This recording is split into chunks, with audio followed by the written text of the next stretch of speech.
Proyektong kanal sa Barangay Daliao, Davao City gikabalak ang maghatod og perwisyo sa mga residente sa lugar. Ani atong balitang barangay. 1980s pa natukol ang subdivision sa Doña Rosa sa Barangay Daliao, Turil District, Davao City.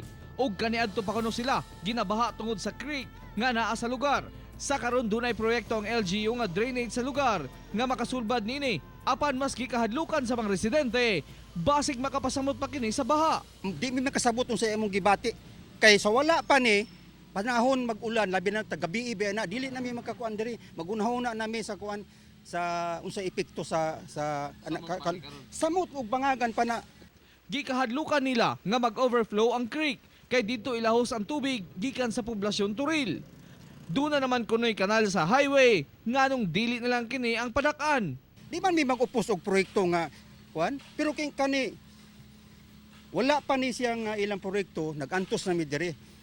Naabot na sa barangay ang reklamo sa mga residente. Susama usab ang sentimento sa barangay sa maong proyekto. Aduna siya kasulbaran sa usa ka purok, nasulbad ang baha sa usa ka purok, pero mudungag, posible siya nga mudungag og baha kung kusog jud kayong ulan. Aron maklaro ang tanan sa maong proyekto nga mukabat sa sobra 8 milyones pesos, mag-set kunog dialogo ang mga hintungdang partido karong Sabado. Yes, gipatawag na mo ang lumulupyo sa Doña Rosa nga adunay paghahimoong dialogo diri sa amo ang barangay karong Sabado. Kauban si Melchor Awing sa kamera. Ako, si Real Suruche para sa One Mindanao.